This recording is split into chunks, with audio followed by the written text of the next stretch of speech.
எல்லோரும் நல்லா இருக்கீங்களா? ஜோரோடு கைதட்டுங்களேன். ஒரு தடவை கைதட்டினா தான் அவருக்கு பேச்சு வரும். நடுவர்களை எல்லாம் உள்ள நண்பனை வணங்கி உலகங்கள் யாவும் உன் அரசாங்கமே, ஒவ்வொன்றும் நீ செய்யும் அதிகாரமே.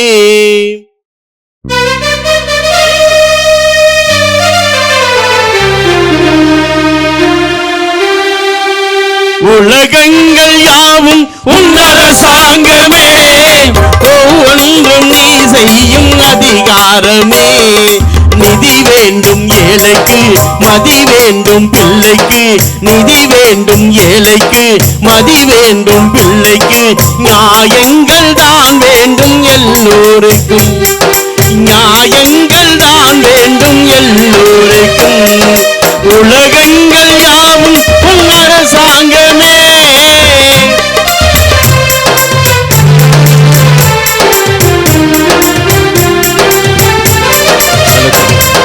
பாடுபட்டவன் பாட்டாளி, அவன் மாடிக்கு வர வேண்டும். பஞ்சம் என்பதே இல்லா வாழ்வை பாரதம் பெற வேண்டும். பாடுபட்டவன் பாட்டாளி, அவன் மாடிக்கு வர வேண்டும். பஞ்சம் என்பதே இல்லா வாழ்வை பாரதம் பெற வேண்டும். ஊரெங்கும் லாபங்கள், நாடெங்கும் சேமங்கள். ஊரெங்கும் லாபங்கள், நாடெங்கும் சேமங்கள். நாளுக்கு நாள் ஓங்க அருள் வேண்டுமே, நாளுக்கு நாள் ஓங்க அருள் வேண்டுமே. உலகங்கள் யாவும் உன் அரசாங்கமே என்று எல்லாம் அல்ல அந்த ஸ்ரீ மகா பகவதி அம்மனை வணங்கி சீரோடும் சிறப்போடும் எழிலோடும் ஏற்றத்தோடும் இனிது அரங்கேறிக் கொண்டிருக்கின்ற பட்டி மாமன்றத்தின் நடுவர் பெருந்தகை, ஆழமான இலக்கியம், அர்த்தம், நகைச்சுவை, தேவையான உளவியல், தெரிந்து கொள்ளவினை புராணம், இப்படி எதை கேட்டாலும் தருகின்ற இலக்கிய கூகுளாய் வலம் வருகின்ற நடுவர் பெருந்தகை அவர்களே வணக்கம். தமிழகத்தின் நட்சத்திர பேச்சாளர் பெருமக்களே, நெஞ்சம் நிறைந்த இசைக்கலைஞர்களே, நல்ல இரவிலும் நல்ல தமிழுக்காக கண் விழித்து காத்துக் கொண்டிருக்கின்ற என் உயிருக்கு பிரியமான என் தாய் தமிழ் உறவுகளே, உங்கள் அத்தனை பேருக்கு அன்பின் வணக்கம். சிறப்பியா நடுவில் நல்ல கேள்வி கேட்டிருக்காங்க. பாத்தீங்கன்னா கோயில் கும்பாபிஷேகம், அது நல்ல பட்டிமன்றம் ஒண்ணு வச்சு அதுக்கு நல்ல தலைப்பு கொடுத்து நாடறிந்த நல்ல நடுவர் உங்களை கூப்பிட்டு இருக்காங்க. ஆமா, என்ன தலைப்பு? இப்ப தானடா சொன்னேன், மனிதனுக்கு மனநிறைவான மகிழ்ச்சி திருமணத்துக்கு முன்பா திருமணத்துக்கு பின்பா. சார், கல்யாணம் பண்ண பிறகு ஒரு ஆணாக இருந்தாலும் பொண்ணாக இருந்தாலும் சந்தோஷமா இருப்பாங்களா இருக்க மாட்டாங்கன்னு கேட்டிருக்காங்க. நான் என்ன சொல்றேன், கல்யாணத்துக்கு அப்புறம் சந்தோஷமா இருந்திருந்தா நான் ஏன் சார் 250 கிலோமீட்டர் தாண்டி இங்க வர்றேன்? அப்படி கேளு. இப்ப நான் என்ன பட்டிமன்றம் பேசி நாடு வல்லரசாக போதும் இல்ல, நான் பட்டிமன்றம் பேசி நாளை காலை பெட்ரோல் விலை குறைய போதும் இல்ல. ஒண்ணு தெரிஞ்சுக்கங்க, இந்த மைக்கு வாங்கியிருக்கேன் சார், வேணும்னா வச்சுக்கிறேன், வேண்டாட்டி வித்து போறோம். இந்த டேபிள் வாங்கியிருக்கோங்க, வேணும்னா வச்சுக்கிறோம், வேண்டாட்டி வித்து போறோம். இந்த வாட்டர் பாட்டில் வாங்கியிருக்கோம், வேணும்னா வச்சுக்கிறோம், வேண்டாட்டி மாத்திறாங்க. ஆனா வாழ்க்கையில தெரிஞ்சோ தெரியாமலோ ஒரு பொண்டாட்டி கழுத்துல 3 முடிச்சா போட்டுவிட்டு ஒரே பொண்டாட்டி கூட எத்தனை வருஷத்தை குடும்பம் நடத்துறது? சம்பி, சரியான கேள்வி. கல்யாணத்துல எத்தனை முடிச்சு போட்டியா? 3 முடிச்சு. நல்லா கல்யாணத்தை நினைச்சு பாடுறா. நம்மளாடா 3 முடிச்சு போட்டோம், நம்ம கொண்டே விட்டோம்டா. சரி, எவ்வளவோ போட்டு முடிச்சுக்கலாம், நம்ம செருப்படி வாங்கிட்டு கிடக்குறோம்டா. எவ்வளவு கஷ்டம். எனக்கெல்லாம் கல்யாணம் பண்ணி 25 வருஷம் ஆச்சு.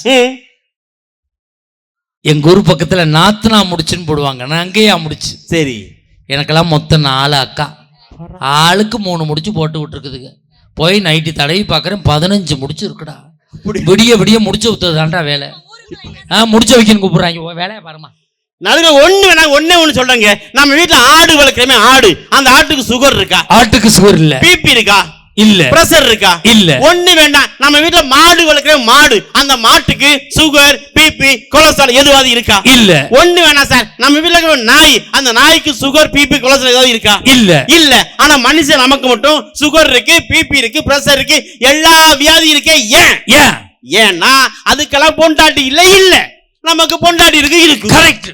அதுக்கெல்லாம் ஒரு பொண்டாட்டி இல்ல, அதனால இல்ல.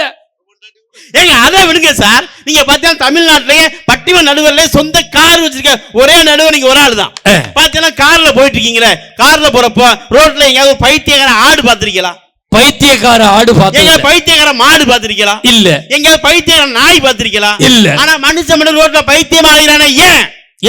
அப்படி அழகினால அவனை பார்த்து நீ ஏன்டா பைத்தியமானு கேளுங்களேன். ஒண்ணு காதலிச்சு பைத்தியமா இருப்பான், இல்லாட்டி கல்யாணம் பண்ணிதான் பைத்தியமா இருப்பான். உண்மை. இந்த பொன்னாடி வந்த பிறகு வாழ்க்கையில ஒரு மனுஷன் எப்படி அலைவான் தெரியுமா? ஆசை வச்ச ஆம்பள்ளன்னா ஆண்டியா அலைகிறேன், அள்ளும் பகல் ஒண்ணு எண்ணி தெருவுல திரிகிறேன். நேற்று வர நடந்ததெல்லாம் தெய்வம் செஞ்ச சோதனை, நீ மட்டும் மனசு வச்சா இன்று விடு வேதனை. நான் மட்டும் இல்லைன்னா சன்யாசம் போயிருப்பா, காசி முதல் ராமேஸ்வர காவி கட்டி அலைஞ்சிருப்பா. மங்களத்தை பெத்தவனே உன் மனச மாத்திக்கேடா, மங்களத்தை பெத்தவனே உன் மனச மாத்திக்கேடா. என் சோக கதையை கேளு தாய்க்குள்ளமே, ஆமா தாய்க்குள்ளமே. அத கேட்டா தான் தங்காதம்மா உங்க மனமே, ஆமா உங்க மனமே. எங்க ஒரு பொண்ண நம்பி என் மனச திறந்து வச்சேன், சேர்ந்திருந்த சாதிசனோ அத்தனையும் மறந்து வந்தேன். என் சோக கதையை கேளு தாய்க்குள்ளமே, ஆமா தாய்க்குள்ளமே, ஆமா தாய்க்குள்ளமே. நடுவுகளே, ஒரு கல்யாணம் ஆன பிறகு ஒரு மனுஷனுக்கு இவ்வளவு கஷ்டம் வருது. இந்த வாழ்க்கை சந்தோஷமான வாழ்க்கைன்னு பேச ரெண்டு லேடிஸ் கிளம்பி வரலாமா சார்? அப்படி கேள்வி. நடுவுல பாத்தீங்கன்னா அறிவு சார்ந்த மக்கள் இருக்காங்க, அது படித்த மக்கள் இருக்காங்களே. இந்த மக்கள் சார்பா நான் கூட ரெண்டு கேள்வி கேட்கவா? கேளியா. ரொம்ப ஈஸியான கேள்வியை கேட்கவா, ரொம்ப கஷ்டமான கேள்வி கேட்கவா? உனக்கு தெரிஞ்ச கேள்வியை கேளு சார். நல்லா கேட்டுக்கங்க, அறிவு சார்ந்த மக்கள் சார்பா கேட்கிறேன். நான் கேட்ட கேள்விக்கு நீங்க நிறைய பதில் சொல்லாட்டி எல்லா மக்களும் ஜோரா கைதறி சிரிப்பாங்க. கேட்கவா? என்ன மாதிரி ஒரு அடங்காத பையன், உன்னை மாதிரி ஒரு அடங்காத பையன். எங்க ராணிக்குமார் அக்கா இருக்காங்கல்ல, அவங்க மாதிரி ஒரு அழகான பொண்ணு. பொண்ணுன்னு வேணா சொல்லு, அழகான பொண்ணுன்னு சொல்லு. எங்க அக்கா அழகு தானங்க, ஒரு வாட்டி கைதிருங்க எங்க அக்காளுக்காண்டி. எவ்வளவு அழகா இருக்காங்க. இவ்வளவு பேருக்கா கண்ணு பிரச்சனை இருக்கு.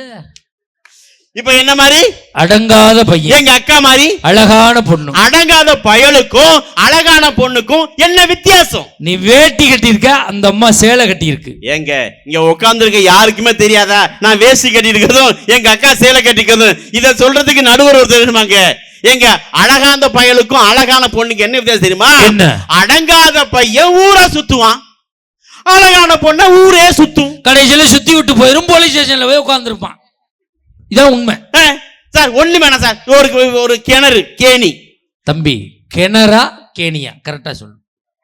கேணி. கிணறுங்கிறது வேற, கேணிங்கிறது வேற. அது என்ன சார்? அது கிணறுல மேல கல்லு வச்சு கட்டியிருப்பாங்க. சரி.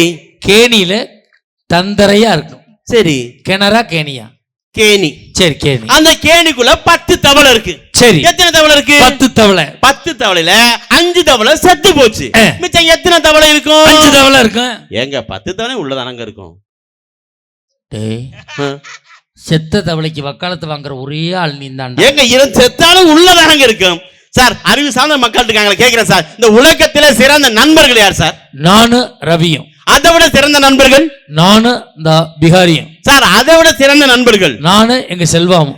நடுவர்களே, நீங்க சொன்னல நண்பர்கள், ஆனா அந்த உலகத்தின் சிறந்த நண்பர்கள் யாருன்னு சொன்னா என்னுடைய ஒட்டுமொத்த தாய் தமிழ் உறவுகளும் ஜோரா கை தட்டுவாங்க. இந்த உலகத்திலே சிறந்த நண்பர் யார் தெரியுமா? யாரு? நம்ம 2 கண்ணும் தான் சார் உலகத்திலே சிறந்த நண்பர்கள். எப்படி சொல்ற? ஏன்னு கேளுங்க. ஏன்னா எதை பார்த்தாலும் 2 கண்ணு ஒன்னாவே பார்க்கும். கரெக்ட். 3 நாள் 2 கண்ணு ஒன்னாவே மூடும். சரி. திறந்தாலும் 2 கண்ணு ஒன்னாவே திறக்கும். அழுதாலும் 2 கண்ணு ஒன்னாவே அழும். சிரிச்சாலும் 2 கண்ணு ஒன்னாவே சிரிக்கும். கரெக்ட். இப்படி எதை செஞ்சாலும் ஒன்னாவே செய்யற இந்த 2 கண்ணும் எங்க ராணிக்குமார் அக்கா மாதிரி ஒரு அழகான பொம்பளை புள்ளைய பார்த்தா அந்த 2 கண்ணுல ஒரு கண்ணு மட்டும்தான் டபக்குன்னு அடிக்கும். கரெக்ட். உண்மை. நேத்து நான் புல்லட்ல போய் சரி ஒரு கரைக்கிட்ட பைக்கை நிப்பாட்டினேன். அந்த நேரம் ஒரு லேடிஸ் வந்து ஸ்கூட்டியை நிப்பாட்டிட்டு என்னைய பார்த்து அப்படி சிரிச்சாங்க. நம்மளை பார்த்தா சிரிக்கிறாங்கன்னா அங்கேயே நின்னேன். சரி. அந்த அம்மா டிபார்ட்மெண்டல் ஸ்டோருக்குள்ள போயிட்டு வந்து மறுபடியும் ஸ்கூட்டி எடுக்கையில என்னைய பார்த்து அப்படின்னு சிரிச்சாங்க. நான் அப்படின்னு, சார் உங்க ஒய்ஃபோட தான் நான் வேலை பார்க்குறேன் அப்படின்னா அதோட மண்ணவாரி தூத்திக்கிட்டு வந்து சேர்ந்தேன். இது நம்மளுக்கு தேவையா சார்? கல்யாணத்துக்கு அப்புறம் தான் சார் இந்த கஷ்டமெல்லாம் வருது. ஒருவேளை கல்யாணம் பண்ணாம இருந்தா நமக்கு இந்த கஷ்டம் வந்திருக்குமா? வராது சார். ஒண்ணு வேணாங்க, அறிவு சார்ந்த மக்கள் இருக்காங்களே. நான் கல்யாணத்துக்கு பிறகு நீங்க சந்தோஷம் சொல்றீங்களே, நான் என்ன சொல்றேன், பொண்ணு பார்க்க போறோம். எத்தனை பேர் சார் போறோம்? ஒரு 7 பேர் போவோம். பொண்ணு பிடிச்சிருக்கு, அந்த பிள்ளை சாதா பார்க்க போறோம், எத்தனை பேர் போறோம்? ஒரு 9 பேர் போவோம். சாதா பொருத்தம் சரியா இருக்கு, அந்த பிள்ளை நிச்சயம் பண்ண போறோம், எத்தனை பேர் போறோம்? ஒரு பஸ் எடுத்துக்கிட்டு போவோம். நிச்சயம் பண்ணி அந்த பிள்ளை கல்யாணம் பண்ண போறோம், எத்தனை பேர் போறோம்? ஒரு 1000 பேருக்கு பத்திரிக்கை அடிச்சு செய்வோம். ஆனா பொண்ணு எத்தனை பேரா வீட்டுக்குள்ள வர்றாங்க? ஒத்தாளா வர்றா. ஒரே ஒரு ஆளா வீட்டுக்குள்ள வந்து கல்யாணம் பண்ணி 1 மாசம் 2 மாசத்துல அந்த பொண்ணு பக்கம் போனா பாருங்க, அவன் 7 பேரை குழி வெட்டி இந்த பக்கம் புதைச்சு, அந்த சாதா பக்கம் போனா பாருங்க, அவங்க பைத்தியமா ரோட்ல அலைய விட்டு, அந்த நிச்சயமான போனாங்க அவனுக்கு தெருவோட அலைய விட்டு, அந்த அனுமான் பாருங்க சஞ்சி மேல பேக்குது, அது மாதிரி புருஷனை மட்டும் பேத்து தூக்கிட்டு போயிருங்களே, அவனை பெத்த 1000 அப்பனையும் பால்ட்டா ஊத்தி கொள்றதா? அப்படி கேளியா? இந்த வாழ்க்கை எப்படி சார் சந்தோஷமா இருக்குன்னு சொல்ல முடியும் சார்? அந்த உலகத்துல சார் இப்ப எங்க வீட்டுல நாங்க அண்ணன் தம்பி எத்தனை 4 பேரு. அண்ணன் தம்பி 4 பேரு பாத்தீங்கன்னா 4 பேரை எங்க பசங்க கல்யாணம் பண்ணோம். பார்த்தா எங்க குடும்பம் 2ஆ போச்சு. ஏன்? எங்க அண்ணன் தான் குடும்பத்தை 2ஆ பிரிச்சாங்க. அதுக்கடுத்து கல்யாணம் பண்ண சார் குடும்பம் 3ஆ போச்சு. அதுக்கடுத்து கல்யாணம் பண்ணோம், குடும்பம் 4ஆ போச்சுங்க. நான் தான் கடைசி தம்பி, என்ன கல்யாணம் பண்ணோம். நாங்க 4 பேர் 4 பக்கம் போயிட்டோம். என்ன பெத்த எங்க ஆத்தாலாம் அப்பனுக்கு நடுத்தெரி போயிட்டாங்களே. இந்த திருமண வாழ்க்கை சந்தோஷம் பேச 2 லேடிஸ் கிளம்பி வரலாமா? அப்படி கேளியா சார்? ஒண்ணு வேணாங்க, இந்த உலகத்தை அண்ணன் பிறந்தோம்ல, இன்னொரு வாட்டி பிறக்கா சார் போறோம் இல்ல. ஆனா எனக்கு கல்யாணத்துக்கு அப்புறம் நானும் என் தம்பியும் பேசுறேன்னா கூட என் பொண்டாடி தெரியாம நான் இப்படியே வண்டி எடுத்துட்டு ஃபர்ஸ்டா டீ கடைக்கு அப்படியே போறேன். என் அண்ணன் பாத்தீங்கன்னா டீ கடைக்கு அப்படியே வர்றான். நானும் என் அண்ணனும் தம்பியும் கூட டீ கடையில தான் சார் பார்த்து ஒருத்தர் பேசிக்கிறோம். இந்த திருமண வாழ்க்கை சந்தோஷமான வாழ்க்கை, மகிழ்ச்சியான வாழ்க்கை பேசுற லேடிஸ் கிளம்பி வரலாம், கையை தட்டி விடுங்கண்ணே. எவ்வளவு கஷ்டம் சார். ஆனா தெரிஞ்சுக்கங்க, அண்ணன் தம்பினா யார் தெரியுமா? தம்பினா யார் தெரியுமா? என் தம்பி யார் தெரியுமாங்க? நான் மலர்ந்த தொப்புள் கொடியில் மலர்ந்த இன்னொரு பூ என் தம்பி, என் உதிரத்தின் பங்காளி என் தம்பி, வேற்று ஒருவன் ஆனாலும் என் மாற்று ஒருவன் என் தம்பி, நான் உண்ட மிச்சப்பாடின் ருசி அறிந்தவன், அதனால் என் பசி அறிந்தவன் என் தம்பி, என் நாணயத்தின் இன்னொரு பக்கம் என் தம்பி. ஆனா எனக்கு கல்யாணம் ஆன பிறகு நானும் என் தம்பியும் கூட சேர்ந்து பேச முடியல. இந்த திருமண வாழ்க்கை எப்படி சார் சந்தோஷ வாழ்க்கைன்னு சொல்ல முடியும்? சரியான கேள்வி. ஆனா அண்ணன் தம்பி யாருங்கிறத கண்ணதாசன் சொன்னார் சார். அண்ணன் தம்பி யார் தெரியுமா?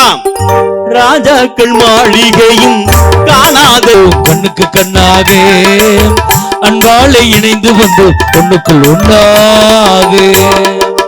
நடுவுகளே, இப்படி ஒண்ணுக்குள் ஒண்ணு கண்ணுக்குள் கண்ணாக இருக்கிற அண்ணன் தம்பிகள் கூட கல்யாணத்துக்கு அப்புறம் பிரிஞ்சு போயிரமே. இந்த திருமண வாழ்க்கை மகிழ்ச்சி சந்தோஷம் பேச 2 லேடிஸ் கிளம்பி வரலாமா சார்? சார் உங்களை பார்த்து கேட்கறேங்க, அறிவு சார்ந்த மக்கள் இருக்காங்க, இந்த மக்கள் சார்பா கேட்கிறேன், நீங்க என்ன படிச்சிருக்கீங்க? MA, M.Ed, M.Phil. சும்மா பொய் அள்ளி விடாது. இதுக்காக சர்டிபிகேட் கொண்டு வர முடியும்? ஏங்க யாராவது MA, M.Ed, M.Phil எல்லாம் படிச்சுட்டு பட்டிமன்ற நடுவரா வருவாங்களா? அப்படி படிச்சுட்டு நடுவரா வந்ததுனாலதான் பட்டிமன்றம் நல்லா இருந்துச்சு. இன்னைக்கு எல்லாரும் வந்ததுக்கு அப்புறம் தான் பட்டிமன்றத்தை நாசமாக்கிட்டாங்க. எல்லாரும் ஜோரா கை தட்டிங்க. உண்மையிலேயே நம்ம ஊருக்கு 3 டிகிரி படித்த ஒரு நடுவர் வந்திருக்காரு, அவருக்காக ஜோரா கை தட்டுங்க, ப்ளீஸ் தட்டுங்களேன். நீங்க இவ்வளவு படிச்சிருக்கீங்களே, இந்த அறிவு சார்ந்த மக்கள் இருக்காங்களே, இவங்க சார்பா நான் கூட ஒண்ணு கேட்கவா? ரொம்ப ஈஸியா கேட்கறீங்க. ஆங்கில எழுத்துக்கள் ABCD இருக்குல்ல, மொத்த எழுத்துக்கள் எத்தனை? நான் பால்வாடி வாத்தியாரடா. டிகிரி படிச்சீங்க சொல்லு. எனக்கு இங்கிலீஷ் மொத்தம் எத்தனை எழுத்துன்னு தெரியாதா? 26 எழுத்து. ஆகா ஆகா, நம்ம நடுவருக்கு 26 எழுத்து தெரியுது. ஏன்னா நிறைய நடுவர் தெரிய மாட்டேங்குது. அந்த 26 எழுத்துல தெரியாத நடுவர்கிட்ட நீ போயிருக்க. அந்த 26 எழுத்துல ஆங்கில உயிரெழுத்துக்கள் இருக்குல்ல, வவல்ஸ், அது எத்தனைன்னு சொல்லுங்க பாப்போம். ஷார்ட் வவல்ஸா லாங் வவல்ஸ்? ஷார்ட் வவல்ஸ் சொல்லுங்களேன். 5. என்னன்னு சொல்லுங்க பாப்போம். AEIOU. ஆகா ஆகா, ஜோரா கை தட்டுங்க சார், ப்ளீஸ் சார். பாருங்க, நம்ம நடுவருக்கு ஆங்கில எழுத்துக்கள் 26 தெரியுது. அதுல ஷார்ட் வவல்ஸ் உயிரெழுத்துக்கள் 5 எழுத்து தெரியுது. 5 எழுத்துனா AEIOU, இந்த 5 எழுத்து உயிரெழுத்துங்க. இந்த 5 உயிரெழுத்துல தான் இந்த உலகத்தில் இருக்கிற எல்லா பொண்டாட்டிங்க பேருமே முடியும். அப்படியா? ஆமா. கௌதமி, கௌதமி ஐயில முடியுதா? ராணி ஐயில முடியுதா? புவனேஸ்வரி ஐயில முடியுதா? நித்யா ஏயில முடியுதா? உஷா, உஷா ஏயில முடியுதா? நிஷா எதுலடா முடியுது? ஏயில முடியுதா? ஏயில கனிஷ்கா ஏயில முடியுதா? நீங்க இங்க உட்கார்ந்துருக்கீங்களே, நீங்க யாரு வேணா பாருங்க, எல்லாரு மனைவி பேருமே இந்த 5 உயிரெழுத்துல மட்டும்தான் முடியும். ஏன் எல்லா மனைவி பேருமே இந்த 5 உயிரெழுத்துல முடியுது? நம்ம உயிரை எடுக்கத்தான் முடியுது. கரெக்டா, உண்மைதான்டா. சரி, எனக்கு ஒரு சந்தேகம் கேளுங்க. செங்கமலம் எதுல முடியுது? இங்க செங்கமலமே முடிஞ்சு போச்சு, அதுக்கு எதுல முடிஞ்சானே? கரெக்ட், செங்கமலம் முடிஞ்ச எதுல முடிஞ்சானே தெரியுங்களே. கல்யாணத்துக்கு அப்புறம் இவ்வளவு கஷ்டத்தை சொல்லுவான் சார். ஆசை மட்டும் இல்லாத அந்த வழி போகாத இங்க யாரு? புட்டனும் போன பாதரா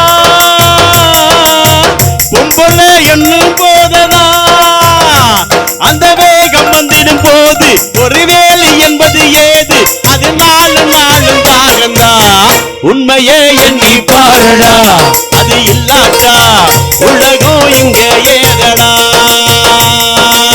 காதல் என்பது பொது உடமே, கஷ்டம் மட்டும்தானே தனி உடமே. அப்பனு ஆத்தாள் சேராம போனா நீயும் தான் பொறுக்க முடியுமா, அதை எப்போதும் நீயும் தான் மறுக்க முடியுமா? நடுகளே நல்லா தெரிஞ்சுங்க, கல்யாணத்துக்கு முன்னாடி வாழ்றதாங்க வாழ்க்கை. அது ஆணாக இருந்தாலும் சரி பொண்ணாக இருந்தாலும் சரி ஒண்ணு வேணாம் சார். இந்த கோயில் திருவிழா இப்ப கும்பாபிஷேகம் பண்றாங்க, ஒருவேளை கல்யாணம் பண்ணாம இருந்துச்சுங்களேன், ஐயர் வந்து மைக் வரணும், நான் வரல கிளம்பி வந்துடலாம். ஆனா கல்யாணம் பண்ணியாச்சுன்னா பொண்டாட்டிய கேட்காம வந்தா கோயிலுக்கு வரலாம், திரும்பி வீட்டுக்கு போக முடியாது. இது ஆம்பளைக்கு. அதே மாதிரி கல்யாணம் பண்ண பொண்ணா இருந்தா கல்யாணம் பண்றதுக்கு முன்னாடி அந்த பொண்ணு கிளம்பி கோயிலுக்கு வரலாம். ஒருவேளை கல்யாணம் பண்ணியாச்சுன்னா புருஷனை கேட்காம வந்தவன் கோயிலுக்கு வர முடியுமா? முடியாது. ஒருவேளை புருஷன் சேர்ந்து வரனா கூட தான் பெத்த புள்ளைய விட்டு வர முடியுமா? முடியாது. ஒண்ணு தெரிஞ்சுக்கங்க, ஆனா கல்யாணத்துக்கு முன்னாடி அவங்க எப்படி வேணாலும் வரலாம், எப்படி வேணாலும் வரலாம். அதே ஒரு பசங்க வரான்னு வச்சுங்களேன், இங்க வந்தாச்சுன்னு வச்சுங்களேன், கல்யாணத்துக்கு முன்னாடி பாப்பான், நம்மளால வந்துருச்சா, நம்மளால வந்துருச்சா, நம்மளால வந்துருச்சான்னு ஜாலியா பாப்பான். ஆனா கல்யாணம் பண்ணி தான் பார்க்க முடியுமா? கல்யாணத்துக்கு அப்புறம் பார்க்கணும்னா கூட நம்ம பொண்டாட்டி வந்துருச்சா அப்படி பார்த்துட்டு அடுத்தால பார்க்க முடியும். அப்படி நினைக்காதீங்க. உண்மையிலே எத்தனை பெண்கள் உட்கார்ந்து இருந்தாலும் சரி, அந்த இடத்துல என் மனைவியை மட்டும்தான் நான் பார்ப்பேன். ஒரு தடவை கைத்தட்டல் கொடுங்க. 1000 பெண்கள் இருந்தாலும் என் மனைவியை மட்டும்தான். என்ன நடுவர்? சத்தியமா, சாமி மேல சத்தியமா, சத்தியமா. அவ பாக்குறாளான்னு பார்ப்பேன், அதுக்கப்புறம் என் வேலையை பார்ப்பேன். அதுக்கப்புறம் இந்த கஷ்டமா நான் கல்யாணத்துக்கு அப்பறம் வருங்க. ஆனா கல்யாணத்துக்கு முன்னாடி என் பையன் வருவாங்க, அப்படியே சுத்தி பார்ப்பான். நம்மால் வந்துருச்சா எப்படி மாதிரிமா, வந்தியோ வள்ளையோ தெரியல அம்மன் கோயிலு வாசலிலே, ஓ வரவ பார்த்து காத்து கிடக்கேன் கோயிலு வாசலிலே. வந்திய வள்ளைய தெரியல அம்மன் கோயில் வாசலிலே, ஓம் வரவ பார்த்து காத்து கிடக்கே உங்களை ஆசையிலே. கோயில் திருவிழா நம்ம தேரு திருவிழா எப்ப வரும் முன்னு தூக்கமே இல்லையேடி, உன் தோழிக ஊரா வந்து தெரிஞ்சாலும் நீ மட்டுமல்லையேடி. வந்தியோ வள்ளையோ தெரியல அம்மன் கோயில் வாசலிலே, ஓம் வரவ பார்த்து காத்து கிடக்கே உங்களை ஆசையிலே. நடுவர்களே, இப்படி நினைச்ச ஆசைப்பட்ட வாழ்க்கைய கல்யாணத்துக்கு முன்னாடி தான் சார் வாழ முடியும். கல்யாணத்துக்கு பின்னாடி என்ன சார் வாழ முடியும் தெரிஞ்சுக்கங்க. பொண்டாட்டி வந்த பிறகு எப்ப பார்த்தாலும் பேராசை சார். ஆம்பளைங்களுக்கு ஆசை இருக்கும், உண்மையிலேங்க ஆண்களுக்கு ஆசை தான் இருக்கும். ஆனா பெண்களுக்கு பார்த்தீங்கன்னா பேராசை இருக்கும். அம்மா ஒண்ணு தெரிஞ்சுக்கங்க, நாங்க தலைப்புல பேசுறோமே தவிர இங்க இருக்க எந்த பெண்களை பத்தி பேசவில்லை. இது சத்தியம் சத்தியம் சத்தியம். நாங்க கொடுக்கப்பட்ட தலைப்புல பேசுறோம். உண்மை சார். போன வாரம் பார்த்தீங்கன்னா போன மாசம்ங்க, நல்லா கேளுங்க, என் தங்கச்சி வீட்டுல கோயில் திருவிழா. யாரு வீட்டுல திருவிழா? உன் தங்கச்சி வீட்டுல. என் தங்கச்சி வீட்டுல திருவிழா. என் தங்கச்சி கோயில் திருவிழா சொல்லிருச்சுங்க.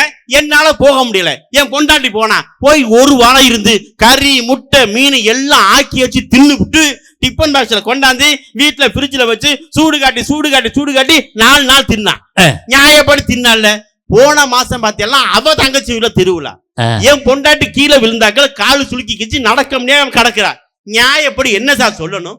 இங்க பாருங்க, போன மாசம் உங்க தங்கச்சியில திருவிழா, உங்களால வர முடியல. நான் போய் ஒரு வாரம் இருந்துட்டு வந்தேன். இந்த வாரம் ஏன் தங்கச்சி வீட்ட திருவிழா, எனக்கு வேற கால் சுளுக்கிக்குச்சு, என்னால போக முடியாது. சகல வேற வெளிநாட்டு இருக்கிறாரு, நீங்க போய் ஒரு 2 நாள் இருந்துட்டு வாங்க.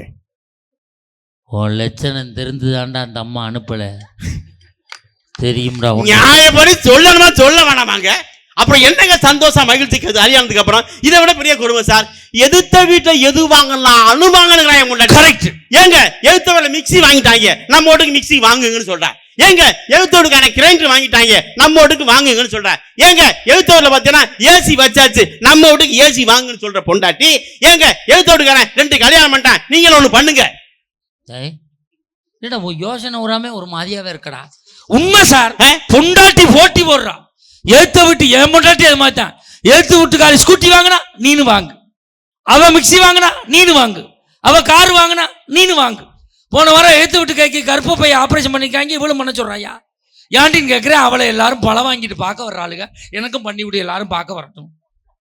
இவ்வளவு கஷ்டம் இருக்கா கல்யாணத்துக்கு அப்புறம்? நல்ல வேலை ஏத்து வீட்டுக்காரனுக்கு அவன் புருஷனுக்கு குடும்ப கட்டுப்பாடு பண்ணாம விட்டாங்க. சரி சார், இல்ல என்னை கொண்டு பண்ணி விட்டு வந்துருதான் வந்துருப்பாடு. சார் இவ்வளவு கஷ்டம் கல்யாணத்துக்கு அப்புறம் வந்துங்க சார். இங்க பாத்தீங்கன்னா இவ்வளவு பெண்கள் உட்கார்ந்துருக்காங்களே, இந்த பெண்கள் சார் உங்கள்ட்ட ஒண்ணு கேட்கிறேன். இப்ப தமிழக அரசு மட்டும் இல்லங்க, இந்த உலகத்துல எல்லா வேலையுமே பெண்கள் பாக்குறாங்க. இப்ப பட்டிமன்ற நடுவரா இருக்கிறாங்க, பட்டிமன்ற பேச்சாளா இருக்கிறாங்க, காரு ஓட்டுறாங்க, பிளைட் ஓட்டுறாங்க, கப்பல் ஓட்டுறாங்க, விமானத்தை ஓட்டுறாங்க, எல்லா வேலையும் பெண்கள் பாக்குறாங்கல்ல. ஆனா ஒரே ஒரு வேலை மட்டும் பெண்களை வந்து பார்க்கவே இல்லை. அதுக்கு அரசாங்கமும் அவங்களுக்கு அந்த அனுமதி கொடுக்கல. அது என்ன வேலை மட்டும் இந்த அறிவு சார்ந்த மக்கள் முன்னாடி சொல்லுங்க பார்க்கலாம். உண்மையிலே பெண்கள் வேலை பார்க்காத கவர்மெண்ட் ஜாப் என்ன சொல்லுங்க பாங்க. ஒரு கவர்மெண்ட் ஜாப் மட்டும் பெண்கள் வேலை பார்க்கல. அரசு துறையில ஒரு துறையில மட்டும் இது வரைக்கும் பெண்கள் வேலை பார்க்கவே இல்லை. அது என்ன துறை சொல்லுங்க பாப்போம். சொல்லுங்க பாப்போம். மெட்ராஸ்ல ஊத்திக்கிட்டு இருக்குதுங்க, அதெல்லாம் ஒன்றும் பிரச்சனை இல்லை. என்ன வேலை நீங்க சொல்லவா? பாத்தியெல்லாம் இந்த ஃபயர் சர்வீஸ் இருக்குல்ல, தீயணைப்பு துறையில மட்டும் இதுவரை பெண்களை வேலைக்கு எடுக்கவே இல்லை. ஏன்னா அதுகளுக்கு பத்த வைக்க தான் தெரியும், அணைக்க தெரியாது. கரெக்ட், உண்மைதான். ஏன் தெரியுமா பெண்களை ஃபயர் சர்வீஸ்ல வேலை செய்யல? இந்த போன் கால் வந்த உடனே, சார் இங்க தீ பிடிச்சிருச்சுன்னு வந்த உடனே 2 செகண்ட்ல எந்திரிச்சு 2 நிமிஷத்துல ட்ரெஸ் மாத்தி 5 நிமிஷத்துக்குள்ள அந்த வண்டியில ஏறி போய்கிட்டு இருக்கணும். இது எந்திரிச்சு சீவி முடிச்சு சிங்காரிக்கிறதுக்குள்ள அங்க பூரா சாம்பலா போயிடும். அதனால இதுகள் அந்த டிபார்ட்மெண்ட்ல சேர்க்காம வச்சிருக்காங்க. சார் ஒண்ணு தெரிஞ்சுங்க சார், இந்த உலகத்துல சார் கல்யாணத்துக்கு அப்புறம் 1000 சந்தேகம் சார். நம்ம ஆம்பளைங்க என்னைக்காவது பொண்டாட்டிக்கு சந்தேகப்பட்டிருக்கோமா? சந்தேகப்படுறதில்ல. ஆனா பொண்டாட்டி மட்டும் எப்ப பார்த்தாலும் புருஷனா 1000 சந்தேகம் சார். இப்ப நமக்கு இருக்க ஒரு பொண்டாட்டி. தம்பி இதுல கூட்டணி சேரப்படாதுப்பா. உனக்கு தனி பொண்டாட்டி, எனக்கு தனி பொண்டாட்டி. நமக்கு இருக்கிற ஒரு பொண்டாட்டி சொல்லவே கூடாது. அதுவும் எனக்கு ஒரு பொண்டாட்டி நீ முடிவு பண்ண கூடாது. நம்ம பொண்டாட்டின்னு சொல்லக்கூடாதோ? சொல்லக்கூடாது. சரி ஓகே, எனக்கு ஒரு பொண்டாட்டிங்க. திடீர்னு பார்த்தா பொண்டாட்டிக்கு முடியல. தெரிஞ்சுக்கங்க, ஆம்பளைங்களுக்கு முடியாட்டி நாங்க என்ன செய்வோம் தெரியுமா? மெடிக்கல்ல போய் 10 ரூபாய் காசு கொடுத்து ஒரு செட்டு மாத்திரை வாங்கி சாப்பிடுவோம். ஒருவேளை கொஞ்சம் காசு கூட குறைச்சிருந்தா ஒரு மெடிக்கல்ல போய் ஒரு கோட்டை வாங்கி குடிச்சிட்டு நிம்மதியா வந்து வீட்டுல படுத்துருவோம்.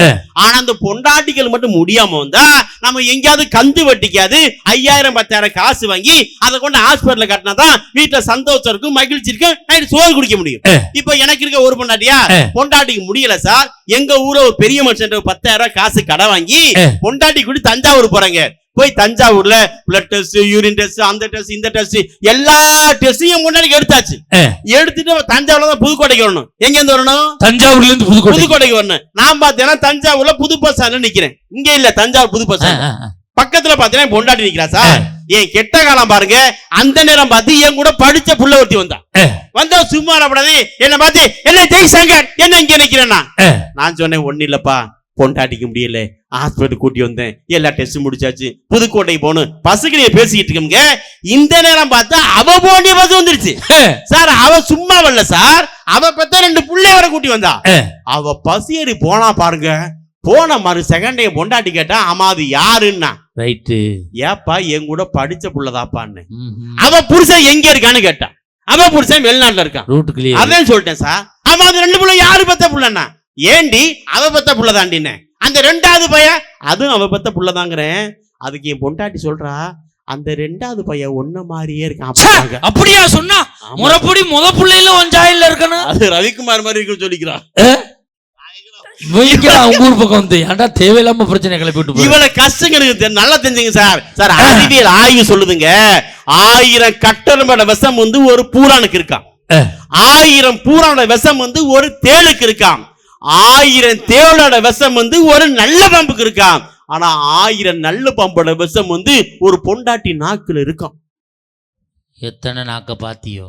இவ்வளவு கஷ்டங்கள் இந்த நாட்டுல இருக்கே. இந்த திருமண வாழ்க்கை எப்படி சார் சந்தோஷம் வாழ்க்கைன்னு சொல்ல முடியும்? நான் ஒண்ணு சொல்லி நிறைவு செய்யறேன் சார். இந்த உலகத்துலங்க கல்யாணத்துக்கு முன்னாடி அம்மா அப்பா அண்ணன் தம்பி மாமா மச்சான் கூட சேர்ந்து உறவுகளா இருக்கமே. ஆனா கல்யாணத்துக்கு அப்புறம் என்ன பெத்த எங்க அப்பனுக்கு 100 ரூபாய் நான் காசு கொடுக்கறனா கூட என் பொண்டாட்டிட்ட கேட்டுதான் 100 ரூபாய் காசு கொடுக்க வேண்டியிருக்கு. இந்த உலகத்துல அப்பனை விட மிகப்பெரிய உறவு ஏதாவது சொல்ல முடியுமா சார்? முடியாது. அப்பனா யார் தெரியுமா? அப்பனா யார் தெரியுமாங்க? தான் தடுமாறி விழுந்த இடங்களில் தவறியும் தன் பிள்ளை விழுந்துவிடக் கூடாது என்று இந்த உலகத்தில் வாழக்கூடிய ஜீவன் பெத்த அப்பன் சார். அம்மாவின் பிரசவ தழும்பை விட உழைத்து உழைத்து களைத்து போன அப்பாவின் கைரேகைக்கு ஆயுள் அதிகம் சார். ஆனா எனக்கு ஒரு பொண்டாட்டி வந்த பிறகு என் அப்பனுக்கு 100 ரூபாய் காசு கொடுக்கணும்னா கூட அவள்கிட்ட கேட்டுதான் நான் காசு கொடுக்கணும். இந்த திருமண வாழ்க்கை எப்படி சார் சந்தோஷமான மகிழ்ச்சியான வாழ்க்கைங்கிறத ஒரு நாட்டுப்புற கவிஞர் சொன்னா சார். அப்பனா யார் தெரியுமா? யாருக்கும் தெரியாது அப்பா கண்ணீரு, அதுக்கு தாண்டா அவருக்கு அப்பான்னு பேரு.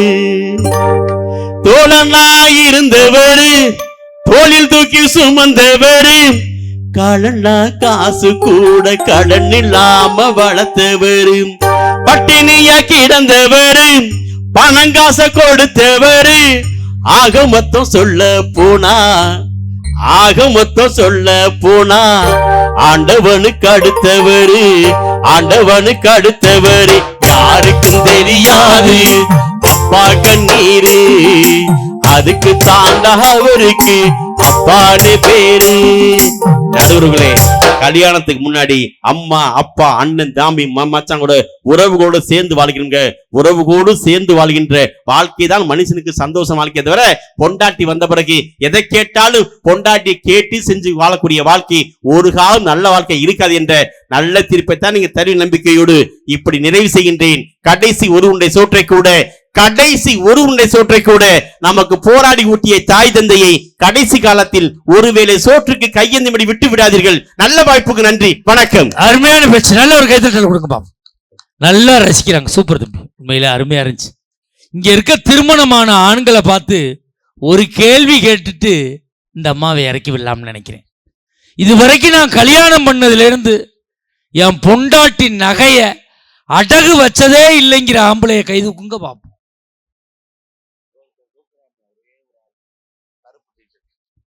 அங்கே ஒரு ஆள் தூக்குனாரு, பொண்டாட்டி மரியாதை கட்டு போயிடும், இறக்க கீழே கையா இன்னும் வச்சதை திருப்பல என்ன இருக்குது. ஆனால் உண்மையிலே எனக்கெல்லாம் கல்யாணம் பண்ணி 25 வருஷம் ஆச்சு. அப்பவே மாமனார் எனக்கு 101 பவுன் போட்டாரு. 101 பவுனையும் இது வரைக்கும் நான் அடகு வச்சதே இல்லை. ஒரு தடவை கைதட்டு கொடுங்க பார்ப்போம். இது வரைக்கும் நான் அடகு வச்சதே இல்லை. சத்தியம் அடகு வச்சதே இல்லை. 3 மாத்தையில வித்து விட்டேன். எதுக்கு அடகு வச்சு வாட்டியை கட்டி சோழியை முடிச்சு விடு, மஞ்ச கயிறை போட்டு விட்டு, மஞ்ச கயிறு மாமியா சரச்சரன்னு போனாலாம். எங்கே நிம்மதி சார் இருக்கு? பொண்டாட்டியோட சொந்தக்காரங்க வந்தாங்கன்னா ஆட்டு அடிக்கிறா, மாட்டு அடிக்கிறா, கோழி அடிக்கிறா, அசந்தா எண்ணெயும் போட்டு அடிக்கிறா. ஏன் சொந்தக்காரங்க வந்தாங்கன்னா கோடாலி தெளித்து புசிட்டு குதுகுதுன்னு வருதுன்னு குப்பர் அடிச்சு படுத்துறான். எங்க ஒரு மனுஷன் நிம்மதியா வாழ முடியுது? ஒரு காலத்துல வலிச்சா புள்ள, இப்ப கிழிச்சா புள்ள. அப்ப பிறந்த ஊரான் புள்ள, இப்ப பிறக்க ஊரான் கீரி புள்ள. ஏன்னா கீரி தான் புள்ள பிறக்குது. ஒரு காலத்துல குழந்தை பிறந்தவங்களை பார்க்க போனோம்னா ஆஸ்பத்திரியில் எது பிரசவ வார்டுனே கேட்க வேண்டாம். தாய் ஒரு பக்கலும் புள்ள ஒரு பக்கலும். இதாண்டா பிரசவ வார்டுன்னு குழந்தை பிறந்த போய் பார்த்துட்டு வந்தோம். போன மாசம் என் குழந்தைய குழந்தை பிறந்துச்சு. எனக்கு ஏன்டா அவள் சொல்லி சகலைக்கு போய் சொல்லுங்கிறான். குழந்தை பிறந்த பார்க்க போறோம். தாய் அளவில் பிள்ளைங்க அளவில் புருஷன் கிடந்து அழுது கிடக்கிறேன். நீ ஆண்டு அழுகுறேன்னு கேட்குறேன். ஆபரேஷனுக்கு 80,000 ரூபாய் பணம் கட்டணும். நான் தாண்டா நான் கிடந்து அழுது கிடக்கேன். அதையும் பிரித்து விட்டுருக்காங்க பாருங்க. முதல் பிரசவம்னா அப்பங்காரம் பணம் கட்டணுமா, 2வது பிரசவம்னா புருஷங்காரம் பணம் கட்டணுமா, 3வது பிரசவத்துக்கு நான் கட்டுவேன், நீங்க கட்டுங்க. உனக்கு பிரசவமே வேணாம், பெரிய மனுஷி மாதிரி உட்காந்துரும். எங்கே சார் குடும்பத்தில் நிம்மதியாக வாழ முடியுது? கல்யாணத்துக்கு முன்னாடி எவ்வளவு சந்தோஷமா இருந்தான். அடடா, கல்யாணத்துக்கு முன்னாடி என்னை பெத்த தாயி நான் எத்தனை மணிக்கு பட்டிமன்றம் முடிஞ்சு போனாலும் சரி, தம்பி எங்கன வர்றாயின்னு பாசத்தில் கேட்கும். இப்போ என் பொண்டாட்டி என் பட்டிமன்றத்துக்கு வந்துட்டா ஆரம்பிச்சிருச்சா எப்போ வருவேன் பாசனில் பணம் வரும்னு அக்கறையில் கேட்டுக்கிட்டு இருக்கா அவ. எங்கே சார் மனுஷன் நிம்மதியாக வாழ்றது? ஆனால் பொண்டாட்டி ஒரு வார்த்தை சொன்னா மச்சம் எல்லா புருஷனுக்கும் பிடிக்கும். அது என்ன வார்த்தை சொல்லுங்க பாப்பா? பொண்டாட்டி ஒரு வார்த்தை சொன்னா எல்லா புருஷனுக்கும் பிடிக்கும். அது என்ன வார்த்தை சொல்லுங்க பாப்பா? ஐ லவ் யூ அவளை சொல்லி கழிச்சாலுவ. ஆமா கிசி மிஸ் ஒரு வார்த்தை சொன்னா மட்டும் எல்லா புருஷனுக்கும் பிடிக்கும். என்ன வார்த்தை தெரியுமா? ஏங்க ஒரு வாரம் எங்க அம்மா வீட்டுக்கு போயிட்டு வரேன். ஐயோ எப்போ போற? இவனே பேக்கெடுப்பான், துணிமணியை வைப்பான், இவனே போய் பசேத்தி விடுவான். ஏன்னா பசேத்தி விடாருன்னா திரும்பி வந்தாலும் வந்துடுவாளுங்க. மச்சானுக்கு ஃபோன் பண்ணுவான், மச்சான் உங்க அக்கா வந்துருச்சா? அக்கறை இல்லை, பசு இல்லாமல் பாதையில் திரும்பி வந்து தொலைஞ்சா என்ன பண்ணுறது? அவ்வளவு இம்சையை கொடுத்துக்கிட்டு இருக்கான் வாழ்க்கை. யோசிச்சு பாருங்க பாப்போம். இந்த திருமண வாழ்க்கை சரியில்லைன்னு சொல்லியிருக்காரு. இல்லை இல்லை, திருமண வாழ்க்கை சரியாகத்தான் இருக்கிறது என்று திருமணத்தை பற்றி பேச ஆள் ரகரகமாக தான் கொண்டியாந்துருக்கோம்.